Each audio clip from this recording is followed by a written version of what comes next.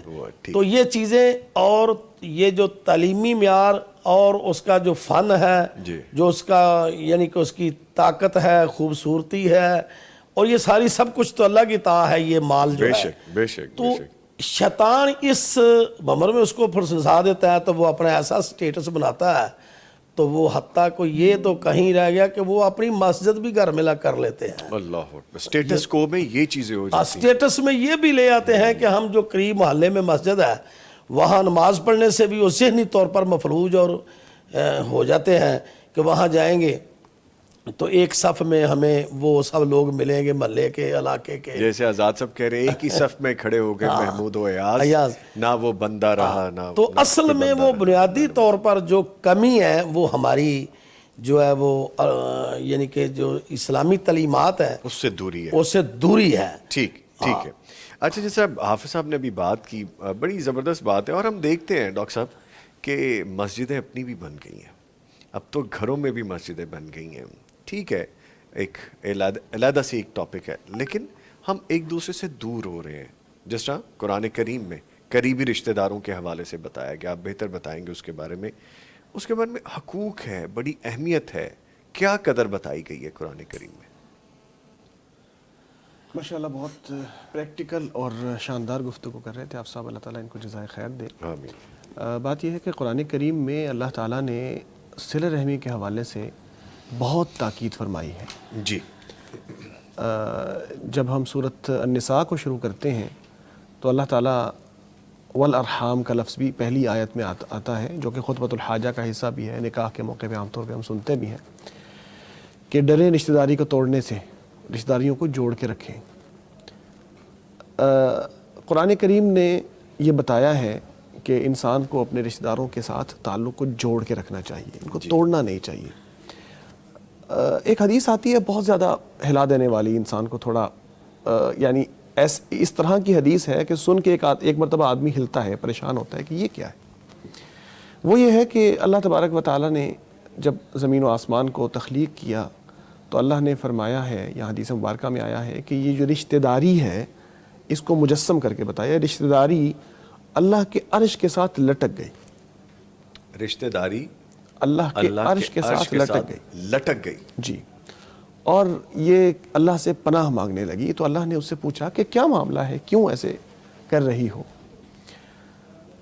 تو اس نے کہا ھذا مقام العائذ بک من القطیعہ، رشتہ داری نے کہا کہ یہ جو میرا مقام ہے یہ اس لیے ہے کہ میں تیری پناہ میں آتی ہوں قطع رحمی سے۔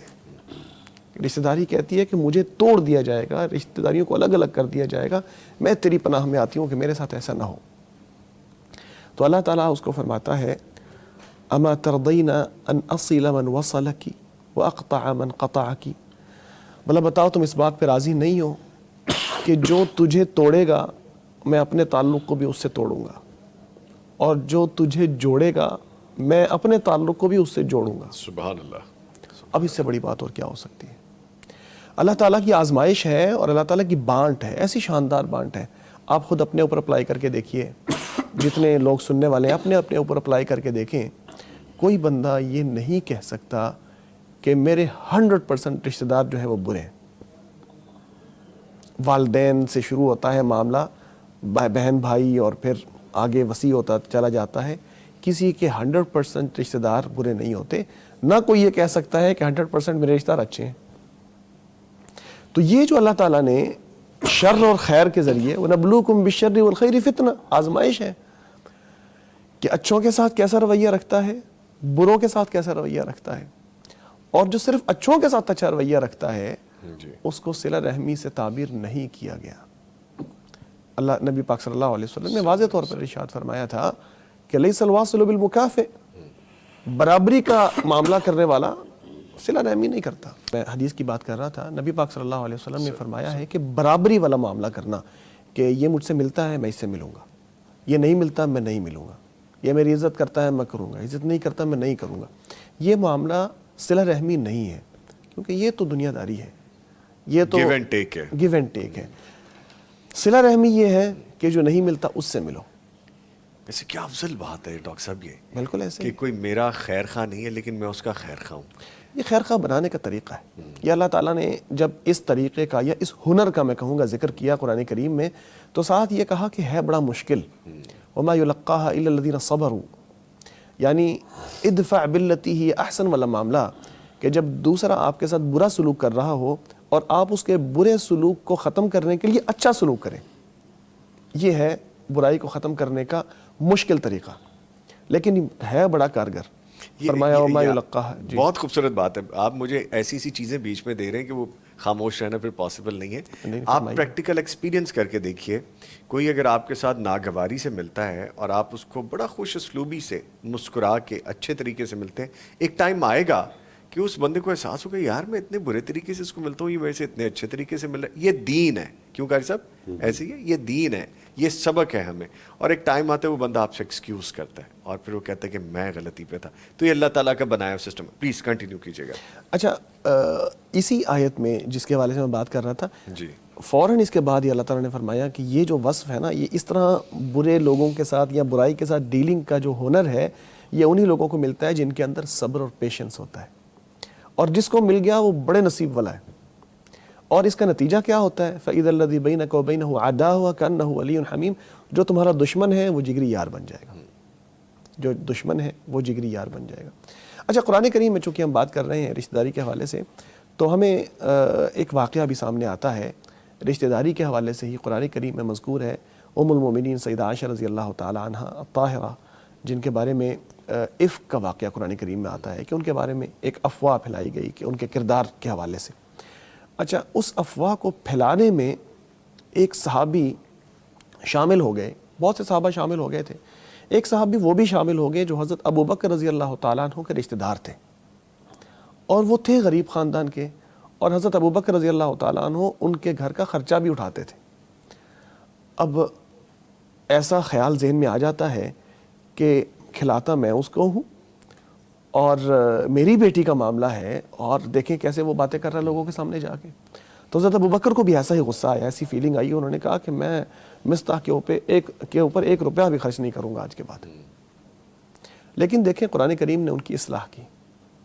قرآن کریم نے یہ فرمایا, اللہ تبارک و تعالیٰ نے اس حوالے سے آیت قرآن کریم میں نازل فرمائی, وَلَا يَأْتَلِ أُولُو الْفَضْلِ مِنْكُمْ وَالسَّعَةِ أَن يُؤْتُوا أُولِي الْقُرْبَى وَالْمَسَاكِينَ وَالْمُهَاجِرِينَ فِي سَبِيلِ اللَّهِ. جن کو اللہ نے فضل دیا ہے وہ کیوں قسمیں کھاتے ہیں کہ ہم نہیں دیں گے رشتہ داروں کو, غریبوں کو, مہاجرین کو جو اللہ کی راہ میں ہجرت کر کے آئے ہیں.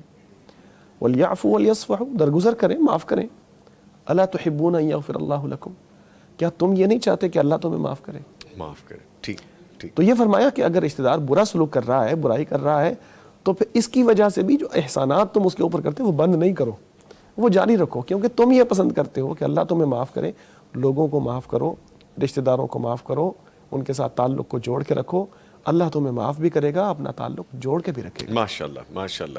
اور یہ کرنے کا کام ہے, کر کے دیکھیے کیا آپ کو قلبی سکون ملتا ہے اس پہ, کیا آپ کی روح کو ایک فریشنس آپ کے اندر اترتی ہے, آپ کہتے ہیں یار یہ کرنے کا کام. ایسے بہت سے کام ہے, اس پہ مزید بھی بات کریں گے. اچھا, قاری اشرف شہزاد سلفی صاحب ہماری گفتگو سن رہے ہیں, بڑے سیریس ہو کے سن رہے ہیں کہ شخصیت ہی ماشاءاللہ ایسی ہے ہمارے بھائی کی.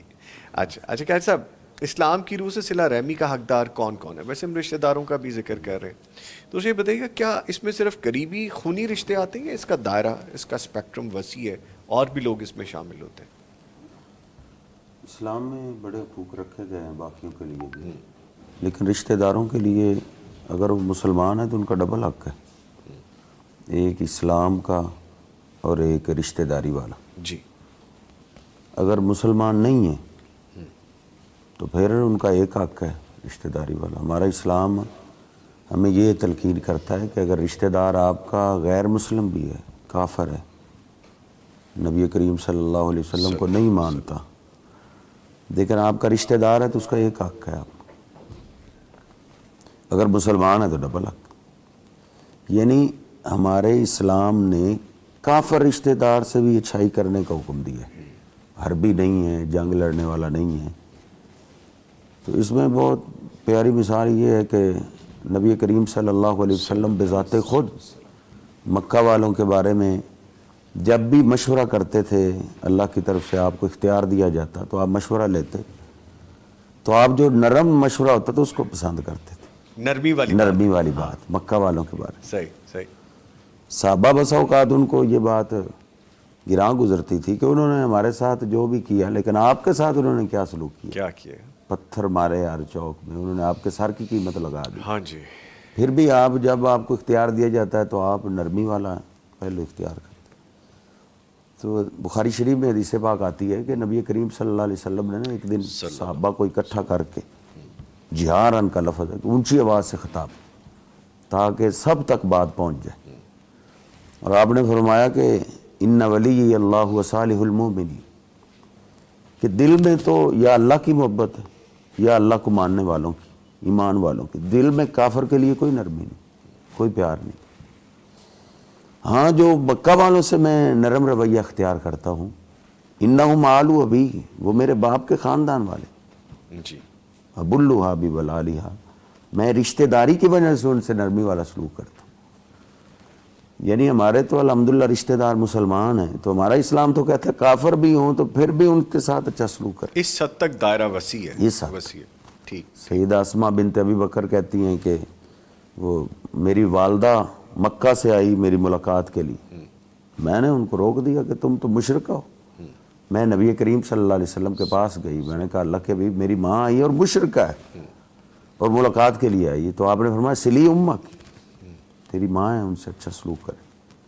عمر فاروق رضی اللہ تعالیٰ عنہ کو بخاری شریف میں نبی کریم صلی اللہ علیہ وسلم نے ایک ریشمی مردانہ جبہ قمیض دی، تو وہ پکڑ کے کھڑے ہیں، تو عرض کرنے لگے اللہ کے حبیب آپ، ریشم مردوں کے لیے حرام ہے، تو عرض کرنے لگے اللہ کے حبیب آپ کہتے ہیں کہ یہ لباس ان کا ہوتا ہے جن کا آخرت میں حصہ نہیں ہوتا، تو آپ نے وہ مجھے ہی دے دی۔ تو آپ نے فرمایا میں نے کون سا اس لیے دی ہے کہ آپ خود پہن لیں، اس کو بیچ دیں یا کوئی اور فائدہ اٹھا لیں۔ تو جناب عمر فاروق رضی اللہ تعالیٰ عنہ نے اس کے لیے ایک اسپیشل بندہ تیار کیا کہ جاؤ مکہ میں ایک میرا کافر بھائی ہے، کیا کافر لفظ بولا؟ مکہ میں کافر میرا بھائی ہے، بھائی، اچھا، ماں کی طرف سے بھائی ہے لیکن وہ کافر ہے، تو کافروں کے لیے تو یہ کوئی مسئلہ نہیں ہے، ان پہ تو عقیدہ توحید فرض ہے، تو ان کو جا کے کہو کہ آپ کے بھائی عمر نے آپ کو تحفہ دیا۔ اللہ اکبر۔ ہمارے ہاں المیہ یہ ہے کہ ہم ہر ایک کو تحفہ دیتے ہیں، قاری صاحب کو، مولوی صاحب کو، پیر صاحب کو، مفتی صاحب کو، دوستوں کو، محلے داروں کو، لیکن رشتہ داروں کو نہیں دیتے۔ یہ المیہ ہے، حالانکہ ہمارے اسلام میں ٹھیک ہے، بڑا ویل ڈیفائنڈ، بڑا خوبصورت میں بڑی ڈیٹیل میں آپ نے بتایا کہ دائرہ کہاں تک جاتا ہے، کہاں تک جاتا ہے۔ ٹھیک ہے، یہاں پہ میں ایک بریک لوں گا، اور بریک پہ جانے سے پہلے اپنے معزز مہمان قاری محمد عرفان السعدی صاحب کو شکریہ ادا کروں گا۔ قاری صاحب شکریہ، آپ تشریف لائیں، آپ کے آنے کا بہت شکریہ۔ ایک بریک لے رہے ہیں جی، اور اس کے بعد ہم دوبارہ حاضر ہو رہے ہیں۔ بہرے تازگی یہ ایمان دیتا ہے یہ ماہ رمضان، پیغام قرآن۔ بہرے تازگی یہ ایمان دیتا ہے یہ ماہ رمضان، پیغام قرآن۔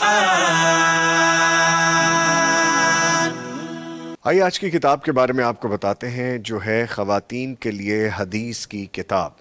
یہ دیکھیے، آج کے دور کی ہماری قابل احترام مائیں بہنیں بھی عزت و عظمت کا وہ درجہ حاصل کر سکتی ہیں جو کہ قرون اولیٰ کی خواتین کو نصیب ہوا۔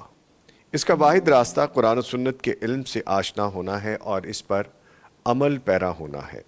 یہ اسی سلسلے کی ایک کاوش ہے اور جس میں خواتین سے متعلقہ احکام و مسائل اور فضائل بیان کیے گئے ہیں۔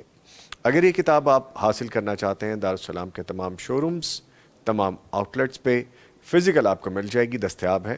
اور اگر آپ آن لائن آرڈر کرنا چاہتے ہیں، darussalam.pk پہ جائیے، آرڈر پلیس کیجئے، انشاءاللہ کتاب آپ کو ڈیلیور ہو جائے گی۔ آج کی کتاب مسلم لائبریری میں خواتین کے لیے حدیث کی کتاب۔ حافظ یونس آزاد صاحب کی جانب بڑھتے ہیں۔ سر، ہم چونکہ صلہ رحمی کے حوالے سے بات کر رہے ہیں، رشتوں کے حوالے سے بات کر رہے ہیں، محبت کے حوالے سے بات کر رہے ہیں، رشتے ٹوٹنے میں سب سے بڑا کردار انا کا ہوتا ہے۔ ہم ہارنا نہیں چاہتے، ہم چاہتے ہیں کہ میں ہی جیتوں، دوسرا ہارے، جبکہ دوسرا سامنے والا کوئی بھی ہو، چاہے وہ ہمارا رشتہ دار ہو، قریبی عزیز ہو، جاننے والا ہو، ملنے جلنے والا ہو، اس کی اپنی ایک انا کی جنگ ہوتی ہے، وہ بھی جیتنا چاہتا ہے۔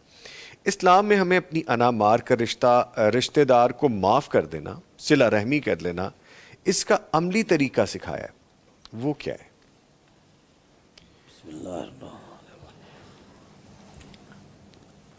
اس کا عملی طریقہ وہی ہے جو آج سے 1400 برس پہلے رسول کریم صلی اللہ علیہ وآلہ وسلم نے اپنے اہل خانہ کو، صحابہ کرام کو جو بتایا ہے، اور سب سے زیادہ مستند، سب سے زیادہ خوبصورت وہی طریقہ ہے کہ انسان کو یہ ذہن میں ہونا چاہیے کہ میں نے کسی ذات پہ پیش ہونا ہے۔ رسول کریم صلی اللہ علیہ وسلم صحابہ کرام میں اور اپنے اہل خانہ میں جو ذہن میں جو بات بٹھا دی تھی اور ذہن نشین کروائی تھی، وہ یہ تھی کہ آپ کی پیشی ایک نہ ایک دن ایک بہت بڑی ذات پہ ہونی ہے۔ موت کا ان کو سب کو پتا تھا کہ موت تو ہونی آنی ہے، جی جی، لیکن یہ جو انسان کی طبیعت تھوڑی سی ادھر ادھر ہو جاتی ہے، جی، یعنی کہ کچھ اور خیالوں میں ڈوب جاتے ہیں، اس میں صرف یہی بات ہوتی ہے کہ وہ بھول جاتا ہے انسان بار بار کہ میں نے پیش ہونا ہے۔ جب اس کے ذہن میں یہ مسئلہ ہو کہ میری پیشی ہونی ہے ایک بہت بڑی ذات پر، جیسا کہ قرآن میں کہا ہے کہ کیف تکفرون باللہ وکنتم امواتا فاحیاکم ثم یمیتکم ثم یحییکم ثم الیہ ترجعون۔ تم نے ایک نہ ایک دن پیش ہونا ہے، موت تو آئے گی، لیکن جب یہ انسان کے ذہن میں چیز مضبوط ہو تو اس کی ساری جو انانیت ہے نا، وہ ٹوٹ جاتی ہے اور اس کے ذہن سے وہ نکل جاتی ہے کہ اس کو پھر یاد ہوتا ہے کہ میں یہ جرم کرنے لگا ہوں، یہ میں صلہ رحمی قطع کرنے لگا ہوں، اس کو توڑنے لگا ہوں، یا اس میں خرابی پیدا کرنے لگا ہوں، اور یا کسی بھی حوالے سے وہ جرم کرنے لگتا ہے۔ تو جب اس کو یہ یاد ہوتا ہے کہ میں نے ایک ذات پہ پیش ہونا ہے، میرا حساب ہونا ہے، تو پھر وہ گریز کرتا ہے۔ جب یہ ذہن سے بات نکلتی ہے تو پھر ہی بقایا انجوائے پوائنٹ چلتے ہیں سارے۔ ہاں جی ٹھیک، نہیں آپ جو فرما رہے ہیں، اللہ کا خوف سب سے پہلے لازم ہے۔ جب اسے پتہ ہے کہ مجھے اس کا جواب دہ ہونا ہے تو پھر اس کو اس پہ عمل بھی کرنا ہے جو اللہ تعالیٰ نے فرمایا۔ ٹھیک ہے، اچھا ڈاکٹر صاحب، احادیث میں جو صلہ رحمی کو رزق کی کشادگی اور عمر میں برکت کے حوالے سے بتایا ہے، اکثر ہم لوگ سمجھتے ہیں کہ رزق میں کشادگی وہ ہے جو کھانا پینا مل جائے، جو گھر میں راشن آ جائے، جو گروسری آ جائے، جو اجناس آ جائے، اس کے علاوہ بھی رزق ہے۔ ایک تو وہ بتائیے کہ وہ کیا ہے۔ دوسرا، فتح مکہ کے بعد آپ صلی اللہ علیہ وآلہ وسلم نے ان کے ساتھ جو سلوک فرمایا، جیسے قاری صاحب یہ بھی ایک مثال بتا رہے تھے، آپ اس پہ گفتگو کیجیے۔ نبی پاک صلی اللہ علیہ وسلم نے یہ بتایا ہے کہ صلہ رحمی دو بڑے انعاموں کا باعث بنتی ہے۔ ایک یہ کہ انسان کا رزق وافر ہو جاتا ہے، جی، اور دوسرا یہ کہ اس کی عمر دراز ہو جاتی ہے، یا اس کا اگر دوسرا ترجمہ کیا جائے تو اس کی شہرت اچھی ہو جاتی ہے، حتیٰ کہ اس کی موت کے بعد بھی اس کو اچھے ناموں سے یاد کیا جاتا ہے. اور یہ دونوں چیزیں ہم اپنی آنکھوں سے دیکھتے ہیں. جو شخص اپنے رشتہ داروں کے ساتھ تعلق بڑھاتا ہے اور ان سے ملتا ہے، خاص طور پر اگر اپنے گھر والوں پہ اور اپنے رشتہ داروں پر خرچ بھی کرتا ہے، صدقات، خیرات یا اس کے علاوہ ویسے تحفہ تحائف ان کو دیتا ہے، دیکھنے میں آتا ہے کہ دن بدن اس کے رزق میں اضافہ ہوتا ہے. اگر ہم سب اپنے دائیں بائیں مشاہدہ کریں، بہت ساری رشتہ داریاں ہماری ہوتی ہیں، تو ہمیں پریکٹیکلی ہر بندے کو کوئی نہ کوئی ایگزامپل فوری طور پہ ذہن پہ کلک کر جاتی ہے کہ میرے رشتہ داروں میں فلاں بندہ ہے، جی ہاں وہ بالکل اپنے رشتہ داروں کے ساتھ اچھا سلوک کرتا ہے اور ان پہ خرچ بھی کرتا ہے، اور اللہ تعالیٰ نے دیکھیں اس کو دیا ہے اور بڑھتا جا رہا ہے. تو یہ نبی پاک صلی اللہ علیہ وسلم کی حدیث کے عین مطابق ہے اور اس کی مصداق ہے یہ بات. دوسری چیز یہ کہ اس کی عمر کا بڑھ جانا، تو عمر دراز ہوتی ہے، بے شک اس کے ذریعے عمر دراز ہوتی ہے، اور اگر اس کا دوسرا ترجمہ لیا جائے کہ اس کا اثر بڑھ جائے، بہتر ہو جائے، تو اس کی شہرت بہتر ہو جاتی ہے. اس میں بھی کوئی شک نہیں ہے. رشتہ داروں کے ساتھ بنا کے رکھیں گے، اچھا سلوک کریں گے، تو مرنے کے بعد رشتہ دار اللہ بخشے، اللہ مغفرت فرمائے، فلانا ہندا سی ہمارے ساتھ یہ کرتا تھا، بعد میں دیر تک یاد کرتے رہتے ہیں. جبکہ اگر برا سلوک کرتا ہو یا ملتا ہی نہ ہو تو بھول جاتے ہیں تھا بھی کوئی نہیں تھا، یا برے الفاظ میں پھر یاد کرتے ہیں.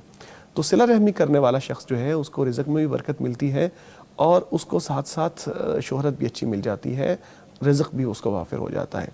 دیکھیں ادب المفرد میں امام بخاری ایک روایت لے کے آئے ہیں، انہوں نے بتایا کہ ایک بستی تھی جہاں کے رہنے والے بہت زیادہ نیک لوگ نہیں تھے، عبادات وغیرہ میں اتنے کمزور تھے کافی، لیکن وہ صلہ رحمی کرتے تھے. اللہ تعالیٰ نے ان کے مال میں برکت دی، ان کے نسل میں بھی برکت دی ان کو. یعنی ان کی چاہے عبادات کمزور تھیں لیکن انہوں نے اس پہلو کو نظر انداز نہیں کیا ہوا تھا، رشتہ داریاں جوڑ کے رکھتے تھے، اچھا تعلق رکھتے تھے اور اس کے ثمرات ان کو ملے. بلکہ اس سے بڑھ کے عبداللہ بن عباس رضی اللہ تعالیٰ عنہ سے ایک روایت آتی ہے کہ انہوں نے بیان کیا ہے کہ جو شخص رشتہ داروں کے ساتھ اچھا سلوک کرے گا اس کو اس کے ثمرات ملیں گے، چاہے وہ کافر ہی کیوں نہ ہو. یعنی جو رشتہ داری کی بات ہے کہ اگر انسان رشتہ داروں کو اپنے ساتھ جوڑ کے رکھے گا، کنیکٹڈ رکھے گا اور ان کے ساتھ اچھا اور بہتر سلوک کرتا رہے گا تو اس کا اثر اس کو ضرور، اس کا جو صلہ ہے اللہ تعالیٰ اس کو ضرور دے گا، چاہے وہ کافر ہی کیوں نہ ہو. حضرت انس بن مالک رضی اللہ تعالیٰ عنہ کی مثال بہت شاندار ہے اس حوالے سے.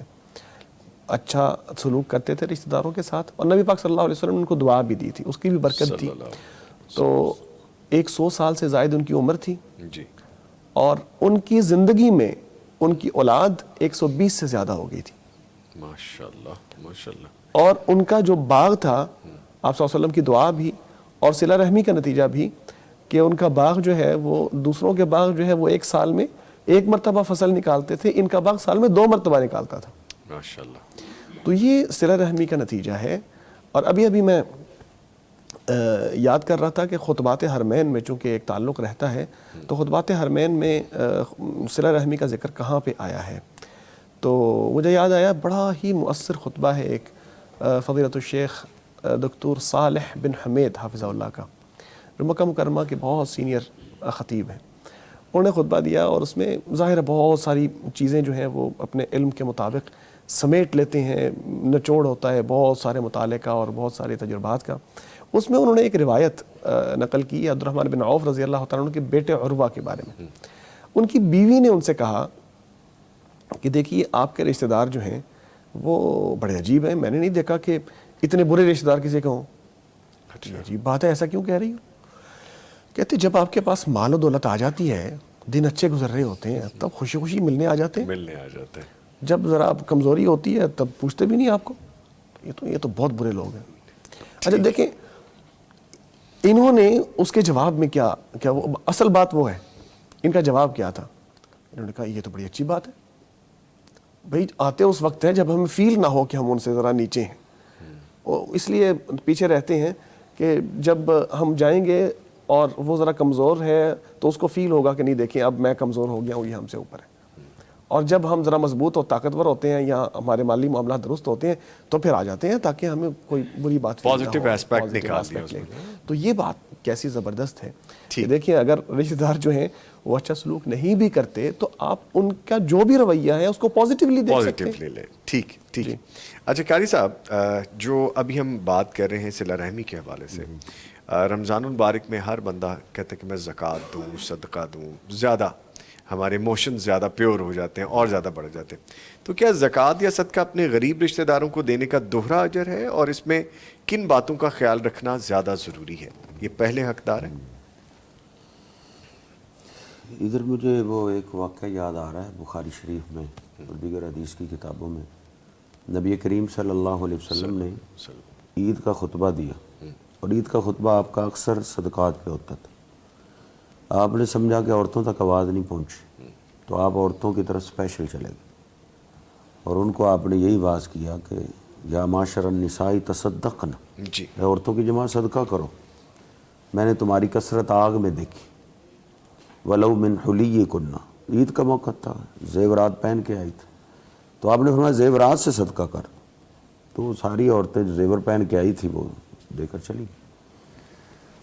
سیدنا عبداللہ بن مسعود رضی اللہ عنہ کی بیوی وہ زیور پہن کے نہیں آئی تھی. زیور کئی عورتوں کی عادت ہوتی ہے سنبھالتی ہیں گھر، تو وہ گھر آئی تو انہوں نے وہ پھر اثر کیا آپ کا خطبہ دل میں، آپ بیان کریں تو اثر نہ ہو، تو انہوں نے سونا نکالا، زیور نکالا. جب نکال کے باہر جانے لگی تو وہ گھر والوں نے پوچھا فیملی نے کہ یہ کدھر آپ جا رہی، سونا لے کے کدھر جا رہی؟ انہوں نے کہا میں صدقہ کرنے جا رہی ہوں بیت المال میں نبی کریم صلی اللہ علیہ وسلم کا. تو گھر والوں نے کہا کہ ہمیں کھانے کو نہیں ملتا اور آپ آگے صدقہ کرنے جا رہی ہیں، آپ کے صدقے کے زیادہ حقدار ہم ہیں. انہوں نے بولا یہ کیسی بات ہے؟ انہوں نے کہا پوچھ لو اللہ کے پیغمبر علیہ الصلوۃ والسلام. تو وہ پوچھنے کے لیے آئی، تو دروازے پہ پہنچی تو سیدنا بلال رضی اللہ تعالیٰ عنہ تھے. تو بلال کو رضی اللہ تعالیٰ عنہ کو بتایا کہ میں اس لیے آئی ہوں، پوچھ کے مجھے بتاؤ، اور یہ نہ بتانا کہ میں کون سی زینب آئی ہوں. تو انہوں نے بتایا کہ آپ پوچھا گیا تو میں تو بتاؤں گا. تو نبی کریم صلی اللہ علیہ وسلم تک جب یہ رپورٹ پہنچی، بات پہنچی، تو آپ نے پہلے یہ بات پوچھی ایو الزیانی، کون سی زینب آئی؟ تو انہوں نے بتایا. تو آپ نے پھر ادھر یہی بات کہی تھی کہ ان کو بتاؤ کہ ادھر جمع کرنے کی بجائے گھر والوں کو دو تو لہا اجران، اس کے لیے ڈبل اجر ہوگا، اجر القرابتی و اجر الصدقۃ. ایک قرابت رشتہ داری کا اجر ہوگا اور ایک صدقے کا اجر ہوگا. صدقے کا اجر ہوگا. اس لیے قریبی رشتہ داروں کو بھی زکوٰۃ صدقہ، جو غریب ہیں جن کے اخراجات زیادہ ہیں، جائز آمدنی کم ہے، ان کو آپ دیں، لیکن ان کی عزت نفس کا خیال رکھیں. ان کو یہ بتانا ضروری نہیں کہ میں تمہیں زکوٰۃ دے رہا ہوں، بلکہ کوئی طریقہ ایسا ہو کہ وہ بھی روایت کسی کے لیے ہے نا کہ نبی کریم صلی اللہ علیہ وسلم فرماتے ہیں اللہ اس کو اپنا سایہ دے گا جو دائیں ہاتھ سے خرچ کرے اور بائیں کو بھی پتہ نہ چلے. یعنی اپنے رشتہ داروں کو دینا ہے تو کسی اور کو احساس ہی نہ ہو سکے تو ان کو بھی نہ پتہ چلے. یہ آپ نے دو بڑی خوبصورت باتیں مجھے دی ہیں. ایک تو یہ کہ آپ اپنوں کو صدقہ دیں اور اس طرح سے دیں کہ ان کی عزت نفس مجروح نہ ہو. ہم آج کل ڈیلی جب ٹرانسمیشن کرتے ہیں یا غیر رمضان بھی ہمارے پاس جو شرعی سوالات آتے ہیں، لوگ یہی پوچھتے ہیں. اگر آج جیسے ہم ٹرانسمیشن کریں گے کم از کم 10 سے 12 مرتبہ یہ سوال پوچھا جائے گا. ہم اپنی بیٹی کو زکوٰۃ دے سکتے ہیں، اپنے بیٹے کو زکوٰۃ دے سکتے ہیں، اپنے قریبی رشتہ دار کو زکوٰۃ دے سکتے ہیں. اب آپ یہ دیکھیے کہ آپ نے کتنی خوبصورتی سے کہا خاموشی سے دے دیں، بتانے کی ضرورت نہیں ہے.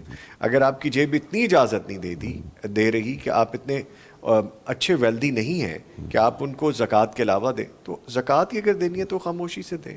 یا اگر صدقہ بھی دینا تو ان کو یہ لوگوں کی عزت نفس مجروح ہوتی ہے اس سے. یہ آپ کی بات بالکل ٹھیک ہے. لوگ پوچھتے ہیں کہ زکوٰۃ بتا سکتے ہیں تو بتانا نہیں ضروری. کیا ضروری ہے؟ جب آپ نے اللہ نے آپ کو فہم دیا ہے، آپ نے سوچ لیا کہ یہ زکوٰۃ کا مستحق ہے، تو ویسے آپ زکوٰۃ کا لفظ بولیں گے تو وہ انسلٹ محسوس کریں. ہاں جی، کچھ لوگ صدقہ نہیں لیتے، کہتے یہ صدقہ میں نہیں لوں گا، تو بتانے کی کیا ضرورت ہے؟ بالکل ٹھیک ہے. اچھا حافظ یونس آزاد صاحب، بعض اوقات مالی حیثیت کا فرق رشتہ داروں میں دیوار بن جاتا ہے. جیسے بھی ڈاکٹر صاحب کہہ رہے تھے کہ بتایا گیا کہ جب ہم ویلدی ہوتے ہیں، ہمارے پاس مال ہوتا ہے تو ہمارے رشتہ دار ملنے آ جاتے ہیں، لیکن سم ٹائمز یہ ایک بیریئر بھی بن جاتا ہے. آپ نے بھی آغاز میں کہا کہ مالدار ہے تو اپنے کسی زوم میں آ جاتا ہے کہ مجھے اللہ نے یہ نوازا ہوا ہے، دوسرے مجھ سے انفیریئر ہیں، کم جبکہ ایسا نہیں ہے. ایک تو یہ بتائیں کہ دوسرا یہ ایک امیر رشتہ دار اپنے غریب عزیزوں کے ساتھ تعلق میں توازن کیسے قائم رکھے کہ ان کو فیل بھی نہ ہو, جیسا ابھی قاری صاحب کہہ رہے تھے کہ آپ ان کی مدد کریں تو ان کو بتانے کی ضرورت نہیں ہے, آپ ان کے ساتھ بھی چلتے رہیں, اللہ نے آپ کو ان سے کمپیریٹیولی زیادہ دیا ہے, آپ پہ بلیسنگ ہے, آپ اس جگہ پہ رہتے ہوئے باقی سب سے بھی ملیں, نیکی کا آپ سلوک کریں, رحم دلی کا کریں. گزارش یہ ہے کہ اس میں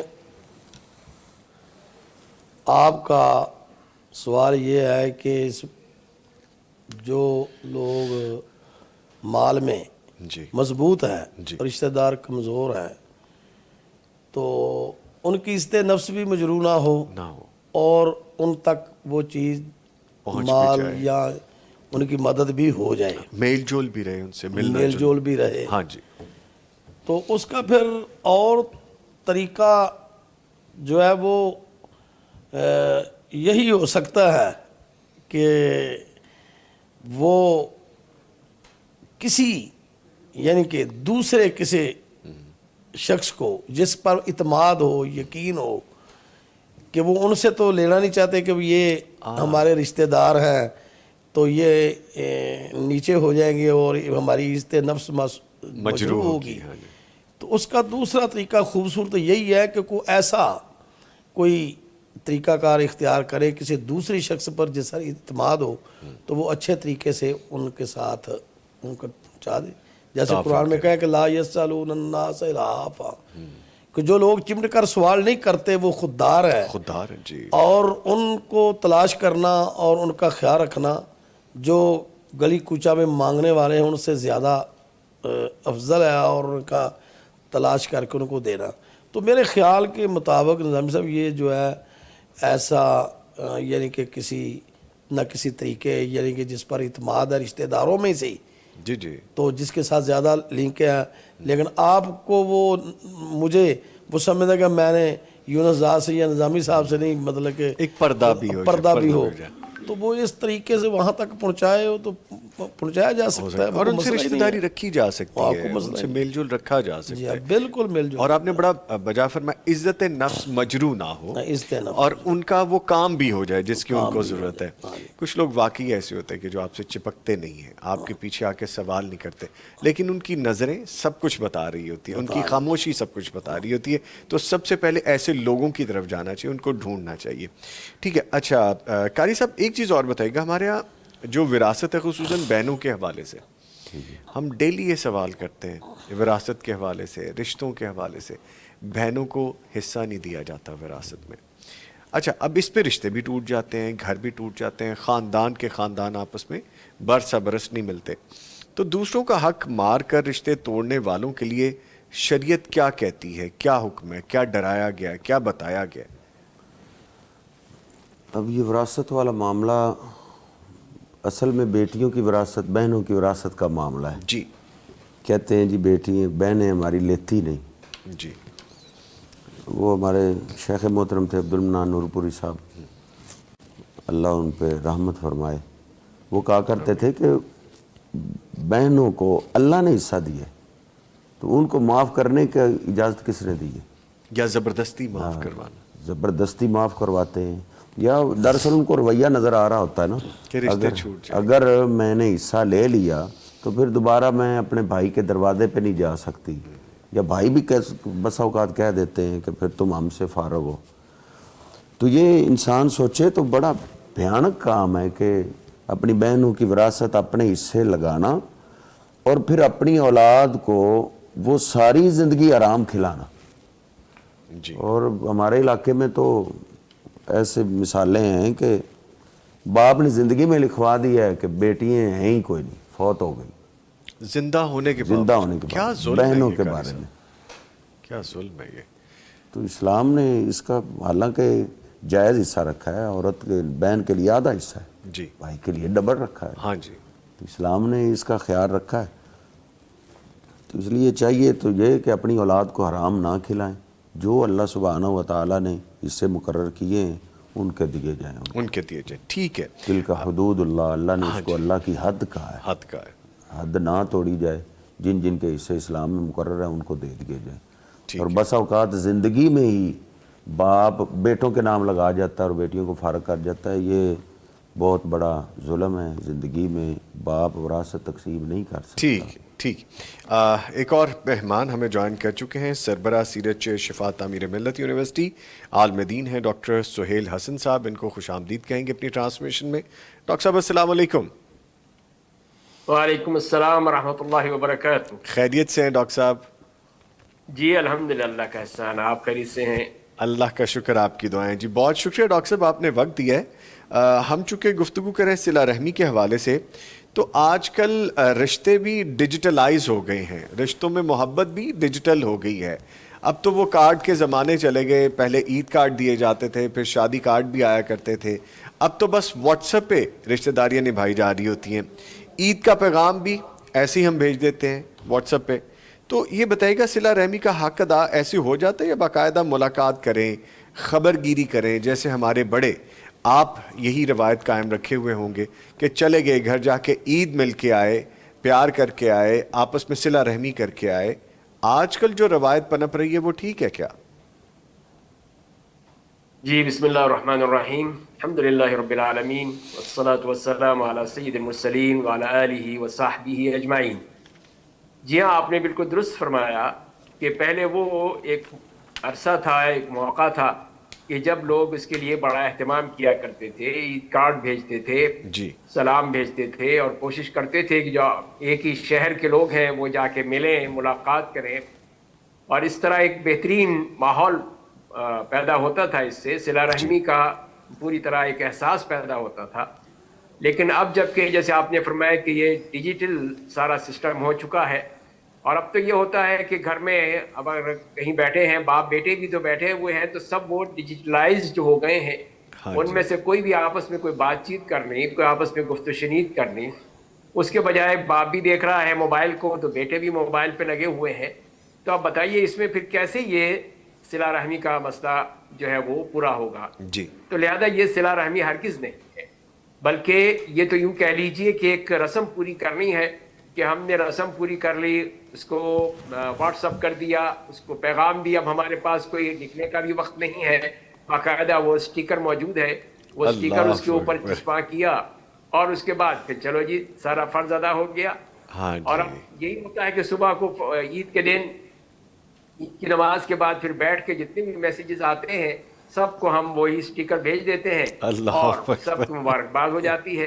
تو یہ دیکھیے یہ ہے آج کل صلہ رحمی کا اور اس طرح کی عید کی مبارکباد دینے کا تصور۔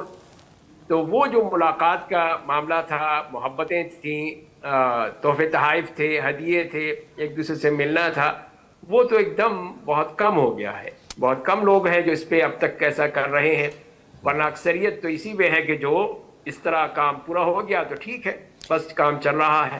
اچھا ڈاکٹر صاحب، یہ بڑی خوبصورت روایت تھی، بلکہ ابھی بھی ہمیں بڑوں کی طرف سے یہی حکم ملتا ہے کہ بہنوں کے گھر جائیں، جس دن آپ کو چاند رات ہو، صبح پتہ چلے عید ہے، نماز اتنے بجے ادا کرنی ہے، بہنوں کے گھر جائیں، قریبی رشتہ داروں کے گھر جائیں، ان کو یا مٹھائی دے کے آئیں، کیک دے کے آئیں، یا ہماری ٹریڈیشنل ایک وہ سوغات ہوتی ہے جو سوئیوں کی طرح کی ہے وہ پہنچا کے آئیں، اگلے دن پھر بہنوں کو جا کے ان کے گھروں میں ملیں اور پھر عیدیاں دے کے آئیں۔ یہ بڑی خوبصورت روایت تھی، اب وہ بڑی خال خال سی ہو گئی ہیں چیزیں۔ اگین وہی آپ نے بڑی خوبصورت بات کی کہ اب تو ایک سٹیکر ہے، وہی ہم سینکڑوں لوگوں کو بھیج کے اور وہ صلہ رحمی اسی میں دکھا دیتے ہیں۔ اچھا سر، ایک چیز اور فرمائے گا، جو لوگ دیار غیر میں ہیں یا دوسرے شہروں میں مقیم ہیں، وہ فاصلوں کے باوجود اپنے خاندان سے کس طرح جڑ سکتے ہیں، تعلق کو کیسے مضبوط رکھ سکتے ہیں؟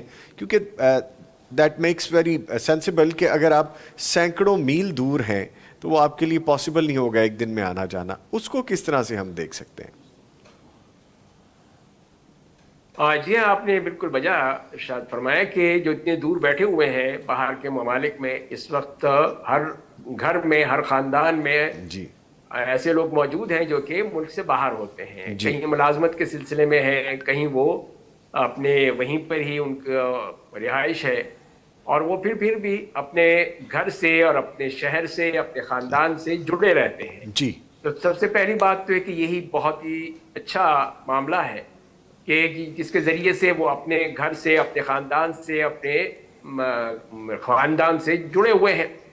اور لیکن اس سے پہلے کہ یہ جو جوڑ ہے یہ ختم ہو جائے، تو اس چیز کو بھی، روایت کو بھی زندہ کرنا ہوگا کہ اس موقع پر بھی کسی نہ کسی طرح سے یا تو ان سے ٹیلی فون پہ بات چیت ہو، یا ان کو اسی طرح یہ جیسے میں نے عرض کیا کہ مبارکباد بھیج دی جائے، تاکہ یہ ہے کہ یہ تعلق قائم رہے. جب یہ بھی ختم ہو جائے گا تو پھر بہت مشکل ہو جائے گا کہ وہ یہ روایت باقی رہ جائے. اچھا ڈاکٹر صاحب، اسی لیے یہ ایک طریقہ ہے. یہ طریقہ ہے ڈیجیٹل ہونے کا. کم از کم یہ فائدہ اٹھایا جا سکتا ہے کہ ایک شہر میں ہوتے ہوئے تو یہ نقصان دہ بات ہے، نہیں ہونا چاہیے. کوشش کرنی چاہیے کہ مل لیں اگر پاسبل ہو، ورنہ دور کی مسافت ہو، دیار غیر ہو تو پھر تو چلیں، اس کا فائدہ ہونا چاہیے. میرے پاس رشتہ داروں کے لیے وقت نہیں ہے. آج کل تو ہم سب یہی کہتے نظر آتے ہیں کہ اس جملے کو دین اسلام نے کس نظر سے دیکھا ہے کہ میں بہت مصروف ہوں، میری جاب آرز بہت ٹائٹ ہیں، میری رسپانسبلٹیز بہت ہیں، میرے کاروبار میں سے مجھے ٹائم نہیں ملتا. دین اس کو کس نظر سے دیکھتا ہے؟ ہاں، یہ بالکل وہ قطع رحمی کی ایک شکل ہے کہ جس میں ہم اپنے آپ کو اس طرح دور کر لیتے ہیں جی، اور اس میں سے وقت نہیں نکال پاتے اپنے عزیزوں کے لیے، اقارب کے لیے، اپنے بیٹیوں کے لیے، بہنوں کے لیے، اور اگر دور ہیں والدین کے لیے. تو یہ تمام چیز جو ہے ایک قطع رحمی کی ایک علامت ہے کہ جب آپ اتنے مصروف ہو جائیں، اتنے کہ آپ یہ احساس ہونے لگے کہ میرے پاس تو وقت ہی نہیں ہے، تو یہی وہ قطع رحمی کی ابتدا ہو جائے. اور پھر اس کے لیے وہ جو ڈیجیٹل عیدی ہے وہ آپ بھیج دیں، ان کو کر دیں، لیکن اس سے وہ مسئلہ پورا نہیں ہوگا جی، کہ جو کہ آپ خود جا کے ملیں یا ان کو کم از کم فون پہ بات کر لیں. لیکن فون بھی کہہ لیجیے کہ ایک وہ بہانہ ہی ہے جو ہم پورا کر لیتے ہیں. اصل تو یہ ہے کہ اگر ایک شہر میں ہے تو جا کے ضرور مل لیں، یا جیسے گھر والے آتے ہیں، رشتہ دار آتے ہیں، تو ان سے ملاقات کرنا یہی ہے، اس میں سے وقت نکالنا پڑے گا تاکہ یہ چیزیں رہیں. اور یہ اس وقت چیزیں یاد آتی ہیں جب آدمی اپنے رشتے ناطے کرتا ہے، تعلقات بحال کرنا چاہتا ہے، پھر دیکھتا ہے کہ اس کے سامنے تو کچھ بھی نہیں ہے، لوگ اس کو جانتے ہی نہیں ہیں، نہ اس کے بچوں کو جانتے ہیں. جبکہ آج تو یہ ہونا چاہیے کہ ہم بچوں کو بھی متعارف کرائیں کہ یہ تمہارے عزیز ہیں، رشتہ دار ہیں، تمہارے خالہ ہیں، ماموں ہیں، پھپھا ہے، چاچا ہے، سب کو تعارف کرا کے ایک اپنی صلہ رحمی کا اور ایک جو تعلق ہے، خاندانی تعلق، اس کا احساس دلایا جائے. یہ نہ ہو کہ اگلی نسل جو ہے بالکل ہی بیگانہ ہو جائے. ٹھیک ہے ڈاکٹر صاحب، ہم سمجھ سکتے ہیں کہ آپ کا وقت قیمتی ہے. بہت شکریہ آپ نے جتنا بھی وقت دیا. ڈاکٹر سہیل حسن صاحب، سربراہ سیرت چیئر شفاعت امیر ملت یونیورسٹی عالم دین، ہمارے ساتھ موجود رہے. آپ کے وقت کا بہت شکریہ. اسٹوڈیوز میں معزز مہمان موجود ہیں. گفتگو کو آگے لے کے بڑھتے ہیں. جیسے ہم ابھی ڈیجیٹلائز چیزوں کی بھی بات کر رہے ہیں آزاد صاحب، اور ہم دیکھ رہے ہیں کہ ہر بندہ ہی مصروف ہے، تو پھر رشتے ہم پس پشت ڈالتے جا رہے ہیں. یہ فرمائے گا کہ آج کل شادیاں یا جو خاندانی تقریبات ہیں ان کو جوڑنے کی بجائے ایک دکھاوا سا ہو گیا ہے، نمود و نمائش ہو گئی ہے. آزاد صاحب تشریف لا رہے ہیں، میں ان کو ملوں گا، اس طرح سے ملوں گا. دلوں میں یہ چیزیں آج کل بہت زیادہ شو آف ہو گیا، جس سے مزید دوریاں پیدا ہو رہی ہیں، محبت نہیں پیدا ہو رہی. ہم ایک دوسرے کے قریب آنے کی بجائے ایک دوسرے سے اور خائف ہوتے، دور ہوتے، نالا ہوتے نظر آ رہے. اس رویے کی جو اصلاح ہے وہ کیسے ممکن ہے؟ بسم اللہ. اس رویے کی اصلاح جو ہے وہ ہمیں وہی جو ہماری ورکشاپیں ہیں جی، ان کی طرف ہر صورت پہ رجوع کرنا پڑے گا. پہلی ورکشاپ تو والدین کی ہوتی ہے، اور گھر سے والدہ اور والد اس انداز سے تربیت کرتے ہیں تو وہ ایک تربیت ہو جاتی ہے کہ رشتوں میں پیش قدمی شروع ہو جاتی ہے، کہ وہ بتائے جاتے ہیں کہ یہ آپ کے ماموں ہیں، یہ آپ کے چاچا جان ہیں، یہ آپ کی خالہ جان ہیں، یہ رشتے ہیں، یہ آپ کے رشتے ہیں. اور یہ جیسے وہ پنجابی دی مثال ہے کہ مطلب کہ ماس ناخنا لالوں جدا نہیں ہو سکتا. بالکل یہ ذمہ داری تھی. وہ پہلی ورکشاپ تھی والدین کی. اگر ان کی طرف سے یہ چیز اگر اولاد کو ملتی ہے، یہ معاملہ ملتا ہے، یہ ان کی طرف سے تربیت ملتی ہے، تو یہ مسائل آسانی سے حل ہوتے ہیں.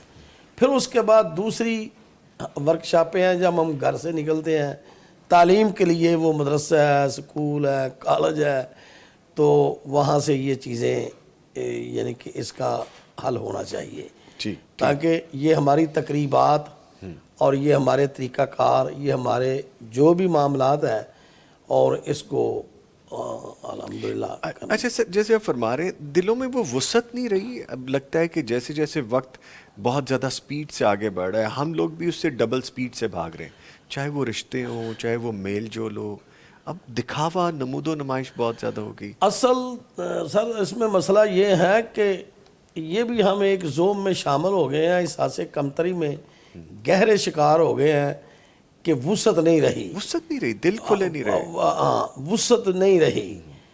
پہلے بھی لوگ ذہین ہوتے تھے، اب بھی لوگ ذہین ہیں۔ پہلے لوگوں کے سر بڑے ہوتے تھے، ٹھیک ہے نا، اب سر چھوٹے ہیں لیکن اس میں ذہانت کم ہو زیادہ۔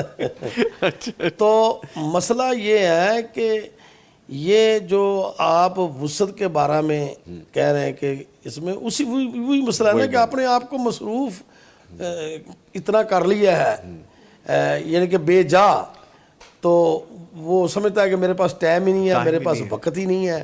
جب یہ انسان یہ سمجھ لے کہ میرے پاس ٹائم اور وقت نہیں ہے، میں بہت مصروف ہوں، اصل میں بات وہی وہاں ہی آئے گی جہاں میں نے پہلے آپ کو کہا تھا کہ جب اپنا سٹیٹس انسان بہت اپ لے جاتا ہے نا، تو ہر چیز اس کے سامنے زیرو ہونی شروع ہو جاتی ہے۔ ٹھیک، اس پہ نظر ہونی چاہیے، اس پہ نظر ہونی چاہیے، ٹھیک ہے، اوپر کے مقام پہ رہتے ہوئے نیچے ہمیشہ دیکھتے رہنا چاہیے۔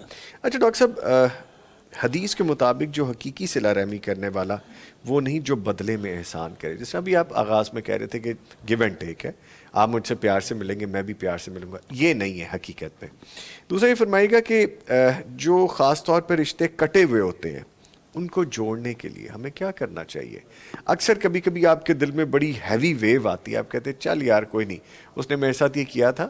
سم ٹائمز ہوتا ہے نا، مجھے ڈاکٹر میں آپ پہ رکھ کے بات کرتا ہوں، ہم دونوں بات کرتے ہیں، کسی کی کیا بات کرنی ہے کہ مجھے آپ سے بڑی ایکسپیکٹیشنز ہیں، میری آپ سے بانڈنگ ہے 15-20 سال کی، میں آپ سے ایکسپیکٹیشن اتنی زیادہ ہونی بھی چاہیے سم ہاؤ، آپ کسی لمحے یا میں کسی لمحے کوئی ایسی حرکت کر دیتا ہوں جو کہ آپ ایکسپیکٹ نہیں کر رہے تھے، آپ کا دل ٹوٹتا ہے، آپ کہتے ہیں یار مجھے ان سے یہ امید نہیں تھی، یہ نہیں ہونا چاہیے تھا، اس کی جگہ یہ ہونا چاہیے تھا، آپ اس سے تھوڑا گیپ لے لیتے ہیں کہ یار ایٹ لیسٹ میرا یہ بھائی تو میرے لیے یہ نہ کرتا اس طرح، میرے لیے یہ مجھ سے ایک قدم پہلے آ کے کھڑا ہوتا۔ ایکسپیکٹیشن تھی، ہو سکتا ہے دوسرے کے اپنے کچھ معاملات ہوں، وہ وہاں تک نہ جا پا رہا ہو، اس کی اپنی کوئی ریزرویشنز ہو، ٹوٹ گیا رشتہ، دوری ہوگی، کیسے جڑ سکتے ہیں، دل کیسے صاف کر سکتے ہیں، قریب کیسے آ سکتے ہیں، کوئی عملی اس کی تشریح ہوگی؟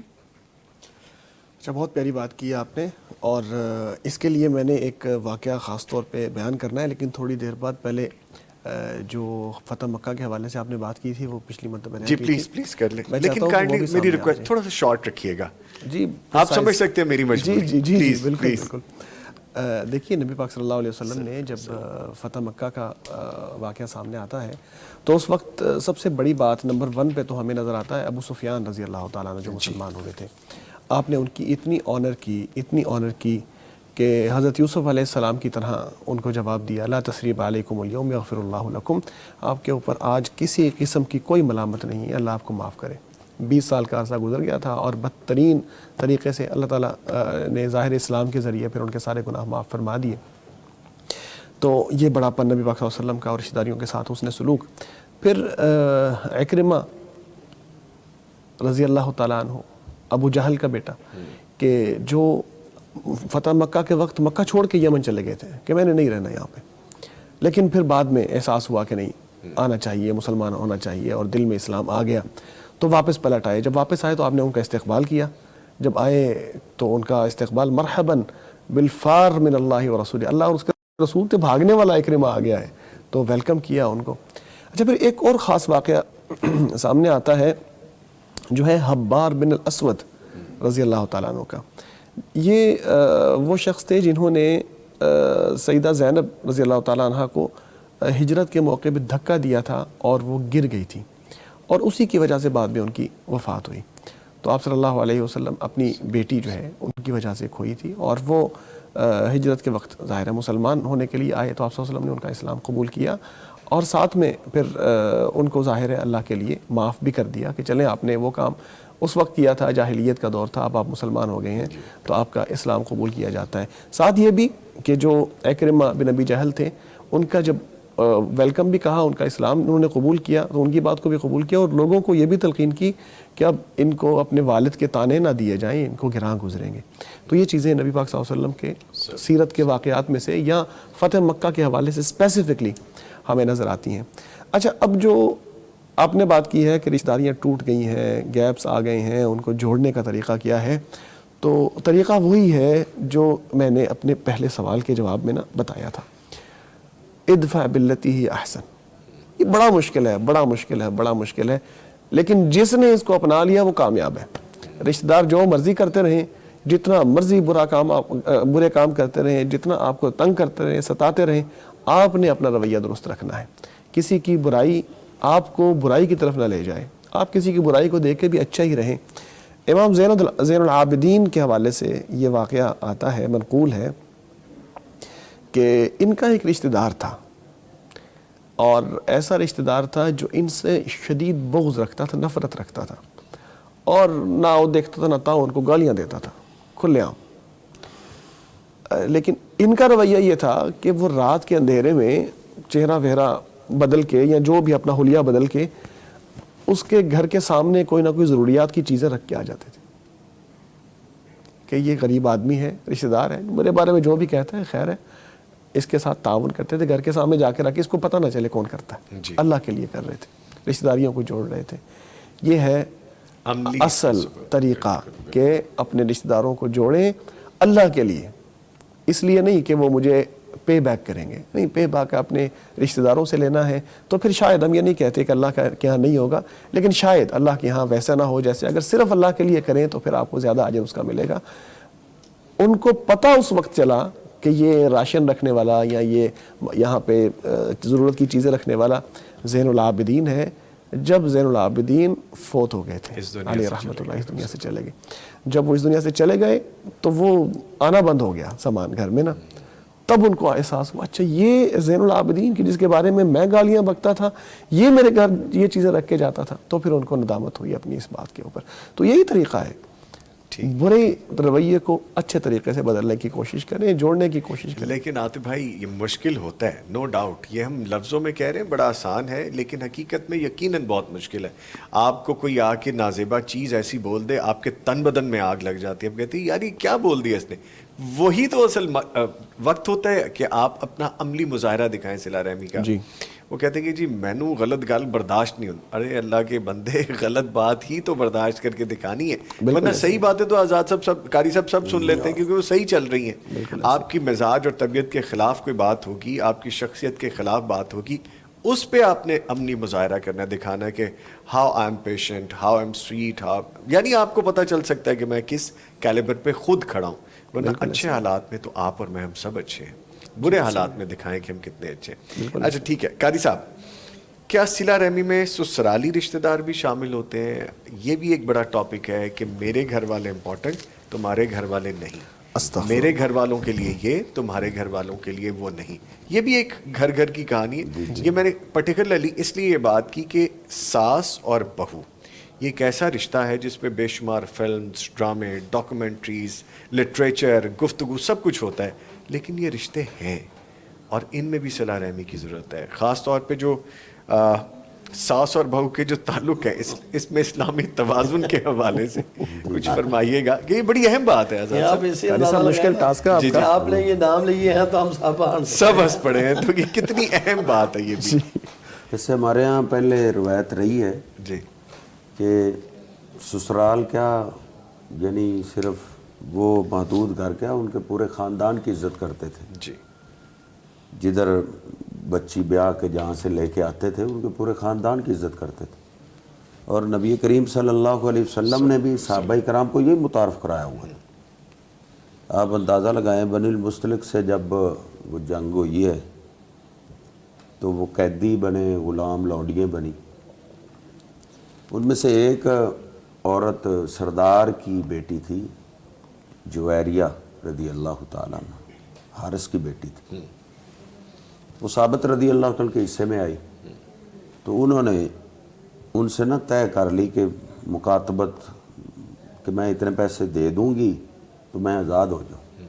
انہوں نے مکاتبت کر کے طے کر کے نبی کریم صلی اللہ علیہ وسلم کے پاس آئی اور نبی کریم صلی اللہ علیہ وسلم سے سوال کرنے لگی کہ میں ان سے مکاتبت کر چکی ہوں تو میں نے اب ان کو پیسے ادا کرنے.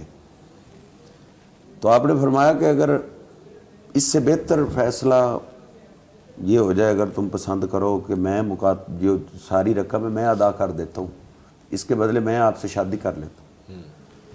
تو نبی کریم صلی اللہ علیہ وسلم نے جب یہ پیشکش کی تو انہوں نے کہا قد قبل، تو میں نے قبول کیا، اس سے بڑی خوشی کیا ہو سکتی. اب نبی کریم صلی اللہ علیہ وسلم نے شادی کر لی. اب یہ سنن نبی داود میں اور مسند احمد میں تفصیل کے ساتھ حدیث پاک موجود ہے. جب شادی ہو گئی تو وہ تقریباً 100 گھر کے غلام لونڈیاں تھیں جو قید ہوئے تھے، کوئی کسی کے حصے میں آئی، کوئی کسی کے حصے میں آئی. تو جب شادی ہوئی تو مدینے میں بات پھیل گئی کہ وہ نبی کریم صلی اللہ علیہ وسلم نے تو سردار حارث کی بیٹی سے شادی کر لی. تو وہ ہر گھر میں بات ہوگی کہ یہ تو اصحار رسول اللہ، یہ تو اللہ کے رسول کے سسرال بن گئے. تو یہ بات جب پہنچ گئی تو سب نے غلام لونڈیاں اس خاندان کے آزاد کر دی. تو امی عائشہ رضی اللہ تعالیٰ فرماتی ہیں کہ یہ عورت ایسی ہے کہ جس کا سب سے زیادہ فائدہ ان کے خاندان کو ہوا ہے. تقریباً 100 گھر کے غلام لونڈیاں جو تھی وہ ان کی وجہ سے آزاد ہو گئی. تو یہ روایت اس وقت سے ہے کہ پورے خاندان کی عزت کرنی چاہیے. ٹھیک ہے جی. اور یہ وائس ورثا ہے، ایسے ہی کہ جیسے آپ ساس کی عزت کی بات کر رہے ہیں، بہو کی عزت کی بات کر رہے ہیں، دونوں گھرانوں کی عزت کی بات کر رہے ہیں، یہ صرف ایک انڈیویجول کی بات نہیں. قاری صاحب نے مثال دی ہے اور اسے سمجھنے کے لیے پورا معاشرہ اس میں شامل ہے. قاری صاحب ایسے ہی. ٹھیک ہے جی، گفتگو کو آگے بھی لے کے بڑھیں گے لیکن ایک بریک لیتے ہیں، پھر دوبارہ حاضر ہوں گے. بہرے تازگی یہ ایمان دیتا ہے یہ ماہ رمضان، پیغام قرآن. بہرے تازگی یہ ایمان دیتا ہے یہ ماہ رمضان، پیغام قرآن. ٹرانسمیشن میں آپ کو خوش آمدید کہیں گے. معزز مہمانوں میں قاری اشرف شہزاد سلفی صاحب ہمارے ساتھ موجود ہیں، ڈاکٹر محمد عاطف الیاس صاحب موجود ہیں، حافظ یونس آزاد صاحب بھی موجود ہیں. گفتگو ہم کچھ دیر کے لیے روک کے گئے تھے ایک رشتے کے بارے میں جو کہ رشتہ ساس اور بہو کا ہے، اس پہ بات ہو رہی تھی. اس کو کمپلیٹ کرواؤں گا میں قاری صاحب سے، پھر آگے بڑھیں گے. جی قاری صاحب. بہت شکریہ سر جی. Welcome sir, welcome. ایک تو سسرال کے خاندان کی بھی عزت ہمارا اسلام ہمیں سکھاتا ہے جی. دوسرا جو گھر کی بہو آپ نے بیاہ کے لے کے آئے ہیں، بیٹی لے کے آئے ہیں، تو وہ ایک تو اس کو صدمہ ہے ہجرت کا، کیونکہ جدھر بچپنا گزرا، جوان ہوئی بچی، اپنے گھر کی ایک محبت ہوتی ہے، سب کچھ چھوڑ کے ایک تو وہ صدمہ ہے ماں باپ کی محبت اور بہن بھائیوں کی محبت، اور ایک وہ ادھر پریشان آئی ہو، آگے سے ساس کو چاہیے کہ رحم کرے، کیونکہ نبی کریم صلی اللہ علیہ وسلم کا ارشاد گرامی ہے کہ لیس منا من لم یرحم صغیرنا ولم یوقر کبیرنا، کہ وہ ہم میں سے ہے ہی نہیں جو چھوٹوں پہ رحم نہیں کرتا. تو یہ ساس کے لیے ہے کہ وہ بیٹی ہے تو آپ اگر اپنی بیٹی کہیں بھیجیں تو آپ یہ پسند کریں گے ان پہ رحم کیا جائے، بالکل ٹھیک، تو پھر آپ ان پہ بھی رحم کریں. نبی کریم صلی اللہ علیہ وسلم فرماتے ہیں ارحموا من فی الارض یرحمکم من فی السماء، تم زمین والوں پہ رحم کرو، اللہ تم پہ رحم کرے، وہ رحم کرے گا جو آسمانوں میں. بے شک. تو اس لیے ساس کو خصوصاً چاہیے کہ بچی سمجھ کے اس پہ رحم کرے، اور بیٹی کو بھی چاہیے کہ وہ بڑے ہیں. تو نبی کریم صلی اللہ علیہ وسلم کا وہی فرمان کہ آپ فرماتے ہیں جو بڑوں کا احترام نہیں کرتا وہ ہم میں سے نہیں. تو اس کو بھی اپنی ماں کا رتبہ دیں. وہ کبھی ماں بھی تو گھر میں سخت بات کر ہی لیتی تھی، وہ کر لیتی تو اس کو برداشت کریں، صبر کے ساتھ دونوں رہیں، خود جئیں اور جینے دیں، باقیوں کو بھی جینے دیں، صرف دو نہیں باقیوں کو بھی جینے دیں. پورے دو خاندان پریشان ہو جاتے ہیں. Very well said. چند ایک کمنٹس وہ شامل کرتے ہیں کیونکہ آج کمنٹس کا ٹائم ہی نہیں ملا، اتنے خوبصورت مہمان موجود ہیں، لیکن یہ بھی نہ شامل کرنا زیادتی ہو جائے گی کیونکہ ڈاکٹر صاحب آپ کی آڈینس ہے، دیکھ رہے ہوتے ہیں تو ان کو بھی ویٹ ہوتا ہے کہ بالکل. محمد نصیر ہیں جی، محمد موسیٰ ہیں، ماہی نور ہیں، ارہا شیزی ہیں، مس سلیم ہیں، ارہا شیزی دوبارہ آئی ہیں، فیصل محمود ہیں، عامر شیر ہیں اور محمد خان ہیں. سب ہمیں السلام علیکم کہہ رہے ہیں جی. وعلیکم السلام. کسی نے بہت زیادہ دعائیں بھی دی ہیں جی ہمیں پیغام ٹی وی کو, کسی نے ریڈ ہارٹ بھی ہمیں بھیجے ہیں, دل بھیجے ہیں, تو یہ بڑی محبت کا اظہار کرتے ہیں ہماری آڈینس. اور کسی نے چند ایک لوگوں نے مجھے تعریفی کلمات بھی بھیجے, جی آپ کا بہت شکریہ. محمد نصیر صاحب اور محمد خان صاحب اور ارہا شیزی صاحبہ, مس سلیم صاحبہ, جنہوں نے بھی لکھا ہے, بہت شکریہ. بلکہ ایک بڑا پیارا کمنٹ لکھا ہے کہ پیغام ٹی وی کے روشن ستارے, اللہ پاک آپ کو ہمیشہ ایسے ہی روشن رکھے, آپ دین کو اسی طرح روشن رکھیں, آپ دین کا کام کرتے ہیں اور دنیا کو منور کرتے رہیں, آمین ثم آمین. بالکل جی, اس میں یہ میرے سارے معزز مہمان شامل ہیں, ہماری ٹیم کے جو لوگ شامل ہیں, ہماری مینجمنٹ کے لوگ شامل ہیں, آپ شامل ہیں, آپ ہماری ٹیم ہیں, آپ ہماری فیملی ہے جو پیغام ٹی وی کو دیکھتے ہیں, اس کے بارے میں ہم سے بات کرتے ہیں, سیکھتے ہیں, اور کوئی اپنی اصلاح کرنے کے لیے چیز پوچھتے ہیں. یہ بھی بہت خیر کا کام ہے, کیونکہ اگر آپ اپنی اصلاح کریں گے تو اپنے ارد گرد والوں کی بھی اصلاح کر سکیں گے. باقی مجھ سے آپ محبت کرتے ہیں, اللہ تعالیٰ آپ سے محبت کریں. مجھے بس یہی بہت ہے کہ آپ میرے لیے چند ایک اچھے الفاظ لکھ دیتے ہیں. بہت شکریہ. اچھا حافظ یونس آزاد صاحب, گفتگو آخری پر آئے, میں اس کو سمیٹیں گے بھی, اور ایک ایک میسج میں اپنے معزز مہمانوں سے بھی لوں گا. جو خاندانی جھگڑوں کو سلجھانے میں خاندان کے بزرگوں کا کردار ہوتا ہے وہ بڑا اہم ہے. جس طرح ابھی قاری صاحب کہہ رہے تھے کہ یہ ایک رشتہ ہے ساس اور بہو کا, اس سے پورے رشتے جڑے ہوتے ہیں. گیو اینڈ ٹیک تھوڑا سا کر لیں, کسی کو سپیس دے دیں, ہم وہی سوچ لیں کہ ہمارے والدین ہیں یا ہماری بیٹی ہے, تو یہ سپیس ذرا اچھی ایک دوسرے کو دے لیں گے. آج کل جو ناپید ہوتا جا رہا ہے, بزرگوں کی بات نہیں سنتے, یا بزرگ بھی کہہ رہے ہیں کہ ٹھیک ہے ان کی اپنی زندگیاں گزارتے رہے, انہیں کون سی میری سنی. اپنا رول ادا کرنا چاہیے بزرگوں کو رشتے جوڑنے میں. گزارش یہ ہے کہ یہ اپنے ذہن میں بزرگ یا بڑے لوگ جی یعنی کہ بے حسی پیدا کر لیں خود بخود, ہاں جی ہاں جی, تو یہ بہت بڑا نقصان ہے, جبکہ اس کی اسلام نے اجازت نہیں دی. اور جب ہم کتاب و سنت کا انتہائی نظر عمیق سے اس مطالعہ کرتے ہیں تو اس میں ہمارے جو بزرگ لوگ ہیں, جو بڑے لوگ ہیں, وہ ان کا بہت یعنی کہ تربیت میں کردار مطلب کہ سراہا گیا ہے کہ بزرگوں کو اس میں شامل ہو کر ان کو جوڑنا چاہیے اور ان کی تربیت کرنی چاہیے, اور بزرگوں کا اس میں اعلیٰ کردار ہونا چاہیے. کیونکہ بچہ ذہین ہوتا ہے لیکن دماغ کم ہوتا ہے, ظاہر ہے ظاہر ہے وہ ذہین ہوتا ہے, دماغ کم ہوتا ہے. لیکن جیسے جیسے انسان بڑا ہوتا ہے ذہانت کم ہوتی ہے لیکن دنائی بڑھتی جاتی ہے. تو اس لیے دنائی جو ہے نا وہ ایک حکمت ہے, اس میں کمی نہیں آنی چاہیے. اختتام تک اپنا رول ہر صورت پہ ادا کرنا چاہیے. اس لیے کہ وَمَن یُؤْتَ الْحِکْمَةَ فَقَدْ أُوتِیَ خَیْرًا کَثِیرًا, جس کو اللہ نے دنائی بخشی ہے اس کو اللہ نے خیر کثیر عطا کر دیا ہے.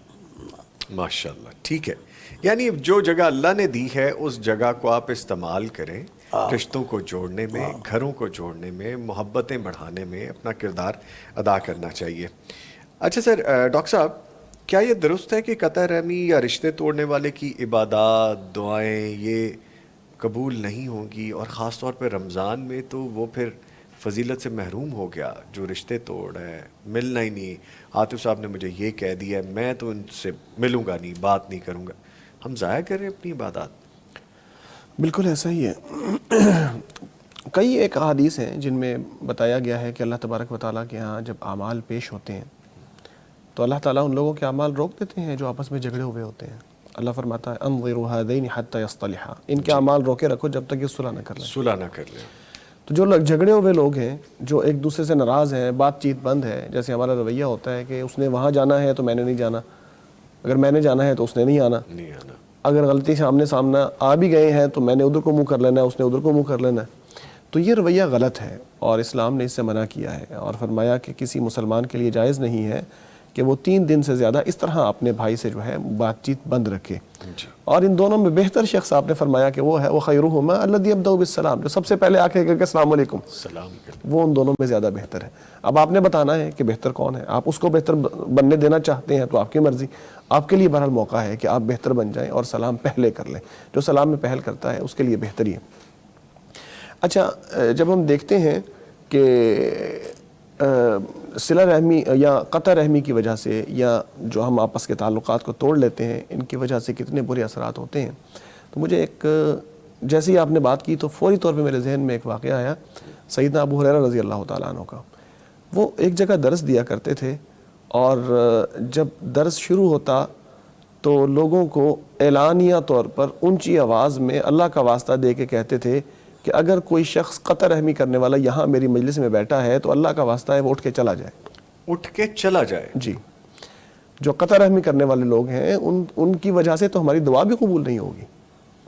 تو اللہ کا واسطہ ہے ہمارے درمیان کوئی ایسا شخص نہ بیٹھا ہو یہاں پہ جو قطع رحمی کرنے والا ہو. یعنی صحابی رسول ہیں، درس کے لیے لوگوں کو بٹھایا ہے اور کہتے ہیں، فرما رہے ہیں، لوگوں کو کہہ رہے ہیں کہ قطع رحمی کرنے والا ہمارے پاس نہ بیٹھے. تو واقعی جی جو لوگوں کے ساتھ تعلقات کو توڑتا ہے، رشتہ داریوں کو توڑتا ہے، اس کے ساتھ اس سے بڑی بات کیا ہو سکتی ہے جو ہم نے شروع میں کہا کہ اللہ تبارک و تعالیٰ بھی اس سے اپنے تعلق کو توڑ لیتے ہیں. قاری صاحب، آپ ابھی اٹھ کے جائیں گے تو میں آپ کے پیٹھ پیچھے باتیں کرنی شروع کر دوں گا. یہ ہماری سوسائٹی کی نارمز بن گئی ہیں جو کہ نہیں تھیں. ہم بڑے روٹین میں یہ کام کرتے ہیں کہ آئے ہیں قاری صاحب، میں بڑے اچھے طریقے سے مل رہا ہوں، عاطف صاحب کو مل رہا ہوں، یونس آزاد صاحب کو مل رہا ہوں، اور گئے تو بیک بائٹنگ، چغل خوری، پیٹھ پیچھے بولنا شروع کر دیا، یہ تو ایسے، یہ ہم روٹین میں دیکھتے ہیں. اچھا، ایک تو یہ کام ہے. دوسرا، یہ ہمارے معاشرے کو، ہماری اچھائیوں کو ہماری دیمک کی طرح چاٹ رہی ہے یہ چیز. ہم باز نہیں آ رہے.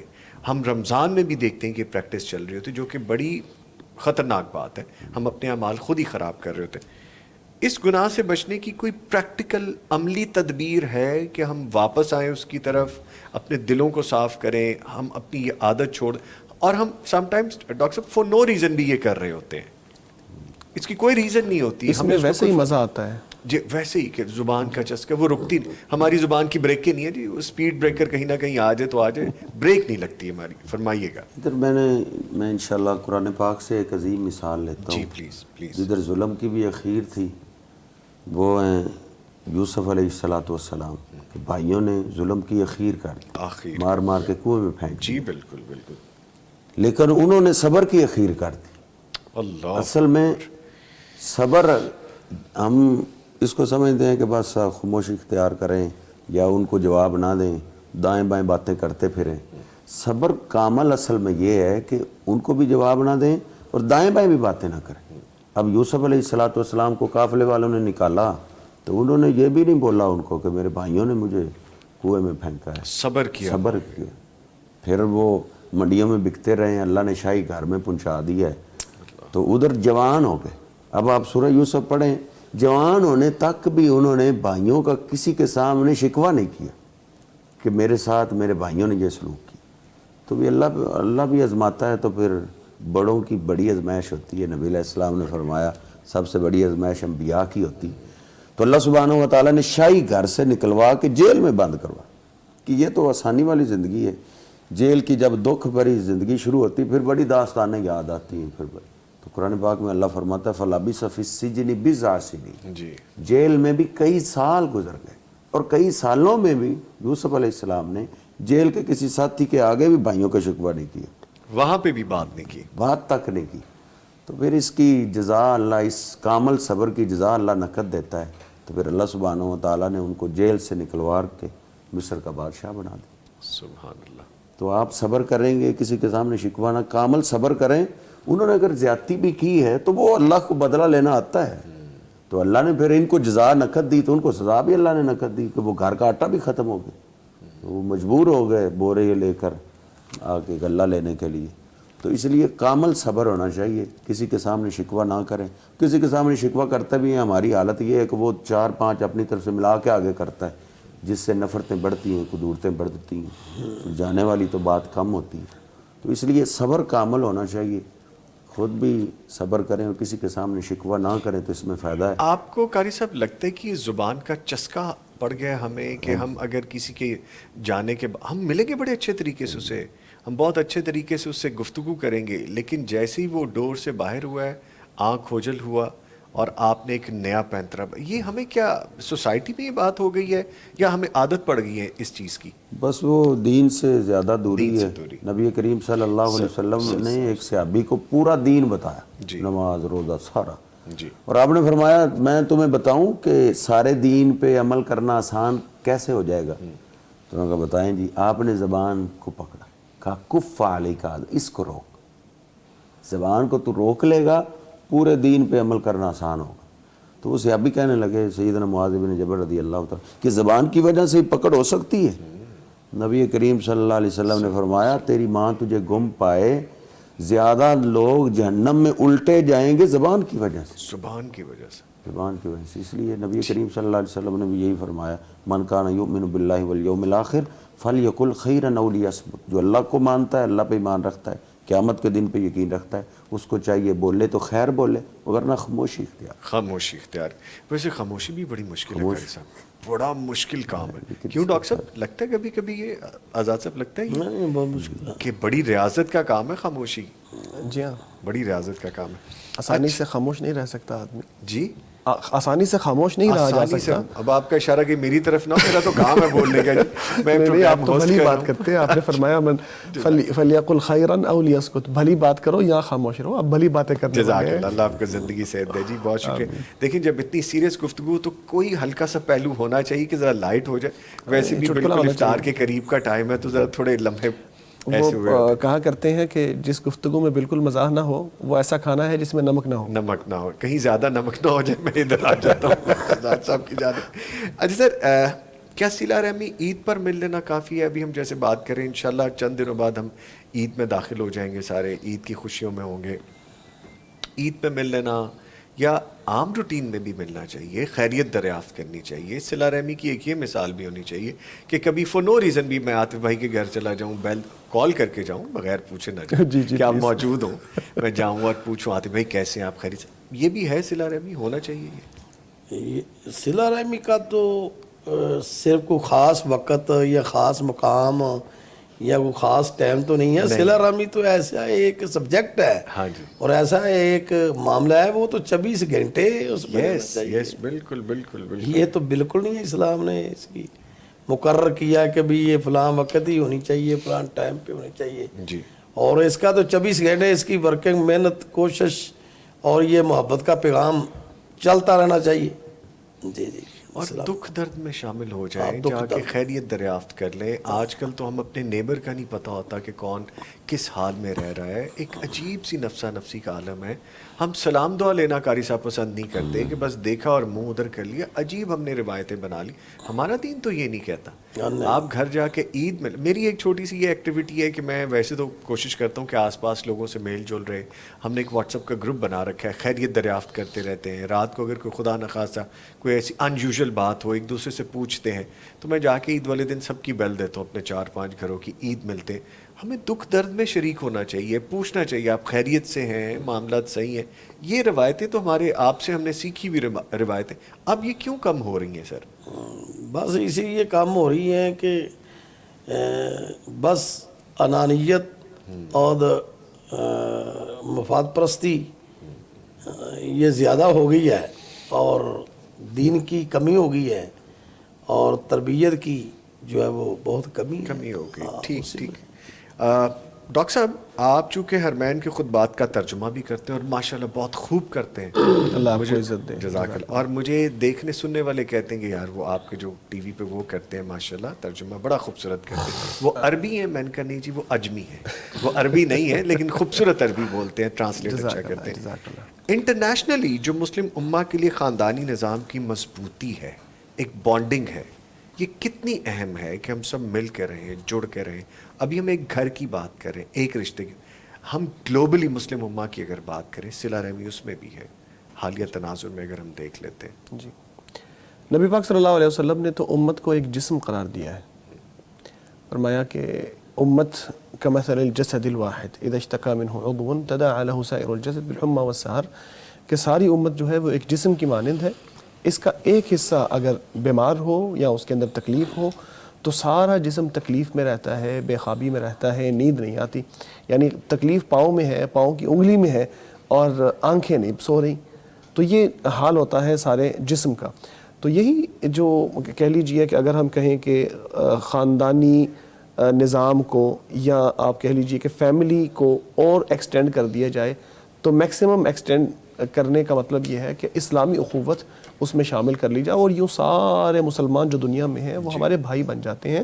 اور یہ اخوت ریئل اخوت سے بھی آگے بڑھ کے ہوتی ہے، جیسا کہ ہمیں سیرت کے واقعات میں کئی مقامات پہ نظر آتا ہے کہ صحابہ کرام رضوان اللہ تعالی علیہم اجمعین نے اپنے اس بھائی کو زیادہ اہمیت دی کہ جس کو نبی پاک صلی اللہ علیہ وسلم نے ان کا اسلامی بھائی بنایا تھا اپنے ریئل بھائی کی نسبت.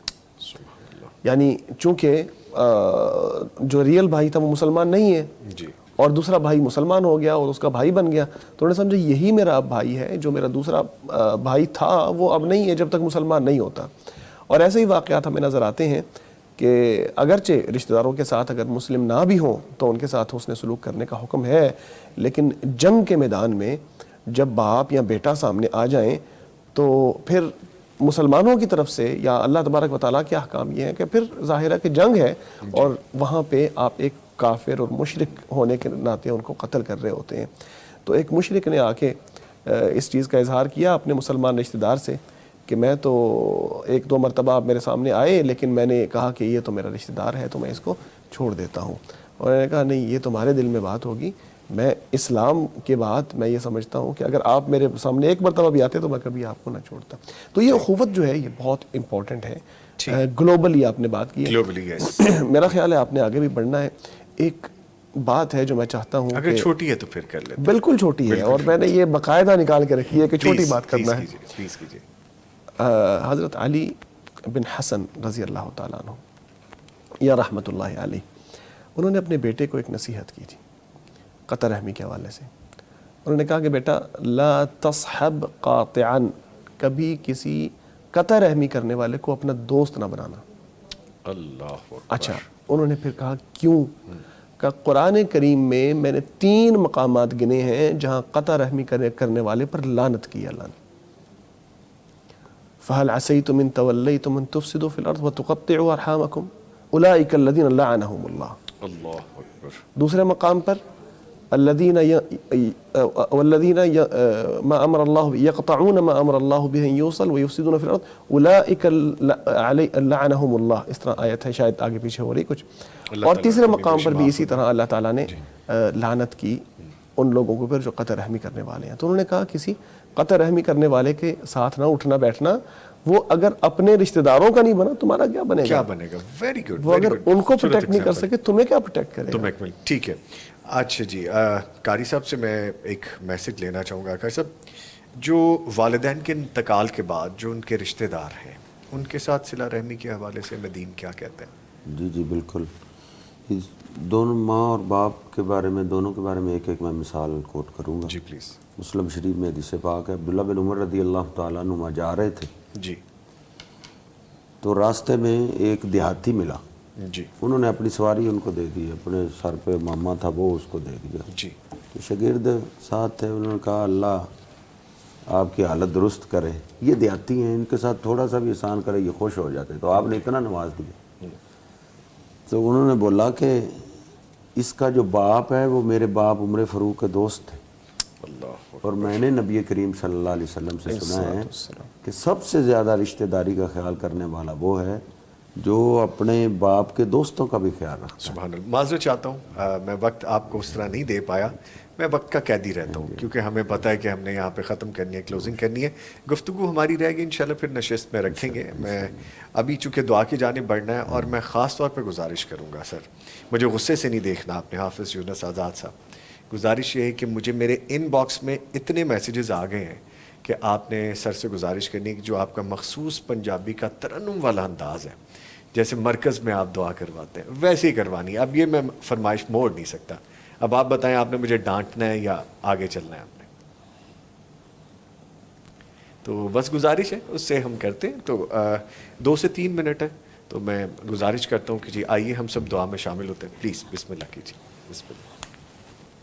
الحمدللہ والعاقبۃ للمتقین والصلاۃ والسلام علی رسولہ الکریم یا رب لک الحمد کما ینبغی لجلال وجہک وعظیم سلطانک انک علی کل شیء قدیر انت رب العالمین نحن لا شیء انت الغنی ونحن الفقراء۔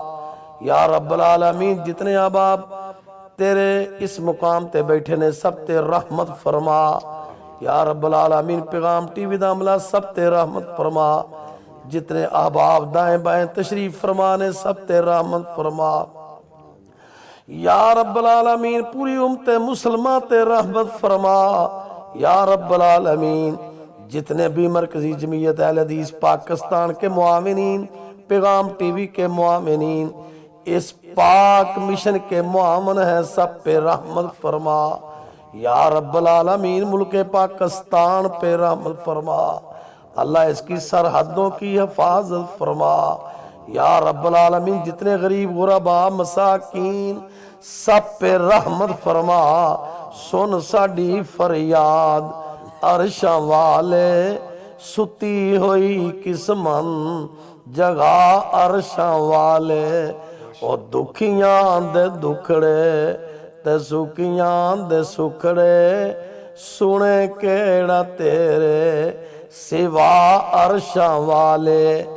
اگر تو نے میرا مقدر نہ بدلا، بتا تیری کامل نظر کس لیے ہے۔ اگر تیرے دیوانے یوں لوٹ جائیں، یہ در کس لیے ہے، یہ گھر کس لیے ہے۔ صلی اللہ علی النبی وآلہ وصحبہ۔ لیں جی، میں بہت شکریہ ادا کرتا ہوں خاص طور پہ آپ کا۔ اس کی وجہ یہ ہے کہ میں نے آپ سے گزارش کی اور آپ نے قبول کر لی، یہ آپ کا بڑا پن ہے۔ اس کے ساتھ ہی میں اپنے معزز مہمانوں کا شکریہ ادا کروں گا۔ ہمارے ساتھ موجود رہے قاری اشرف شہزاد سلفی صاحب، قاری صاحب آپ کا آنے کا شکریہ، اور موجود رہے ڈاکٹر عاطف الیاس صاحب۔ ڈاکٹر صاحب آپ آئے، بہت شکریہ۔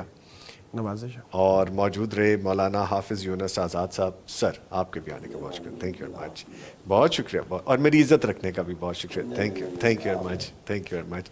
نہیں جی، اس کے ساتھ ہی ٹرانسمیشن ہمارے اختتام کو پہنچتی ہے۔ آپ کا ہمارا ساتھ انشاءاللہ دوبارہ ہوگا اور ہم ملیں گے بلیسڈ نائٹ رمضان ٹرانسمیشن میں۔ عبادتوں کا شعور لے کر، خشوع و تقویٰ کا نور لے کر، محاسبہ و تزکیہ کبھی ساتھ کر لو سامان۔ دنوں میں صائم، شبوں میں قائم، سمیٹو وہ دولتیں جو دائم، کہ سحر و افطار کیجے برکات ہیں فراواں۔ بہر تازگی یہ ایمان دیتا ہے یہ ماہ رمضان، پیغام قرآن۔